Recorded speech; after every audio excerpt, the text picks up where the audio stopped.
bahwa rotan telah menimbulkan masalah yang sangat besar di Indonesia pada saat ini. Masalah besar yang kita alami mengenai sumber daya alam rotan pada saat ini adalah kelangkaan rotan yang sedang terjadi dan merasakan masyarakat dan pemerintah Indonesia.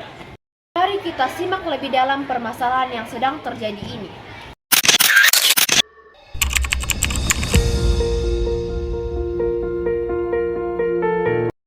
Rotan merupakan sumber daya alam yang berasal dari Indonesia. Rotan merupakan salah satu sumber daya alam yang sangat dikenal oleh masyarakat Indonesia, dan rotan merupakan sumber daya alam yang berasal dari hasil hutan dan kayu yang ada di Indonesia. Nah, pada umumnya rotan ini digunakan sebagai bahan utama dalam membuat furnitur, tali menali, dan kerajinan yang lainnya. Rotan dapat membantu perekonomian Indonesia karena sumber daya alam rotan biasanya diekspor ke luar negeri dan dapat menghasilkan keuntungan bagi negara Indonesia, dan juga rotan dapat membuka lapangan pekerjaan bagi para pengusaha furnitur rotan yang ada di Indonesia. Nah, namun kenyataannya pada saat ini sumber daya alam rotan sedang mengalami kelangkaan di Indonesia. Hal ini disebabkan oleh kebutuhan manusia yang setiap harinya terus meningkat sehingga produksi rotan tidak bisa memenuhi kebutuhan manusia. Nah, kemudian juga hal ini disebabkan oleh pelestarian hutan yang sudah menurun. Hal ini disebabkan oleh manusia yang sering mengabaikan hutan dan tidak menjaga hutan sebagai habitat atau tempat pelestarian sumber daya alam rotan yang alami. Nah, kelangkaan ini juga disebabkan oleh adanya oknum-oknum yang terus mengekspor sumber daya alam rotan secara ilegal ke luar negeri, dan ini merugikan negara Indonesia karena kekurangan sumber daya alam rotan. Nah, dari kelangkaan sumber daya alam rotan ini mengakibatkan hal yang buruk bagi masyarakat Indonesia dan Indonesia itu sendiri, seperti banyak perusahaan penghasil pengrajin furnitur rotan harus kehilangan pekerjaannya, dan juga harga bahan baku rotan akan semakin naik sehingga meresahkan masyarakat Indonesia dan Indonesia itu sendiri. Maka solusi yang dapat diberikan yaitu solusi yang relevan, yaitu pemerintah harus memberikan tindakan lebih keras lagi terhadap oknum-oknum yang melakukan pengekspor secara ilegal yaitu rotan, sehingga pemerintah harus memberikan juga peraturan yang lebih tegas lagi untuk para oknum-oknum yang melakukan mengekspor secara ilegal, karena rotan merupakan salah satu sumber daya alam Indonesia yang begitu kaya di Indonesia, sehingga jika dilakukan mengekspor secara ilegal maka populasi rotan menjadi kurang, sehingga dari peraturan pemerintah tersebut akan terjadinya sanksi terhadap oknum yang melakukan mengekspor secara ilegal. Masyarakat juga harus menggunakan rotan secara bijak dengan tidak menggunakan rotan mentah dengan sembarangan, tetapi mengolahnya menjadi sesuatu barang yang berguna bagi manusia, seperti mengolahnya menjadi kursi.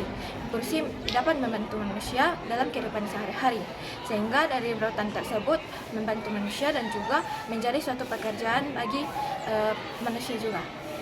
Ada beberapa tahapan yang dapat dilakukan untuk mengelola rotan mentah dengan baik agar pengolahan rotan berhasil dan bahan baku rotan mentah tidak terbuang sembarangan.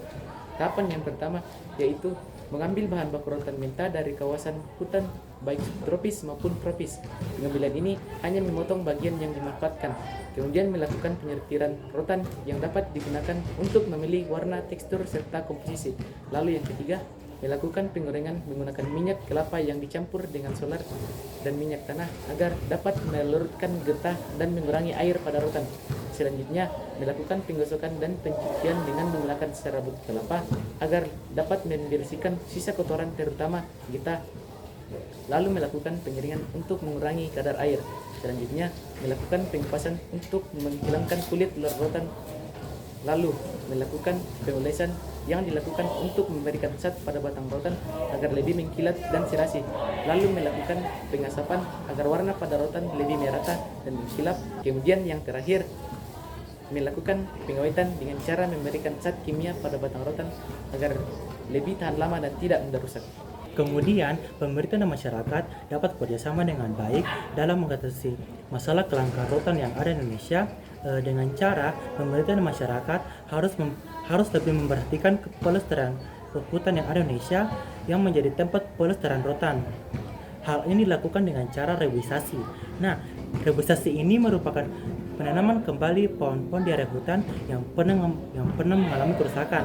Reforestasi ini juga berfungsi untuk memulihkan kembali pada fungsi hutan dan menjaga keberlanjutan lingkungan hidup. Selain itu, kita dapat memanen rotan dengan cara yang baik dan tidak merusak lingkungan, seperti tidak membuat habis rotan pada saat memanen dan menyisakan pangkal tumbuhnya agar rotan mentah dapat tumbuh kembali dan dapat dipanen dalam waktu 3 hingga 5 tahun ke depannya. Masyarakat juga perlu memperhatikan kebersihan hutan seperti tidak membuang sampah dan limbah sembarangan agar ke dalam hutan kekayaan alam yang ada di hutan, terkhususnya pada rotan, dapat tumbuh dan pelestarian hutan pun tidak terhambat.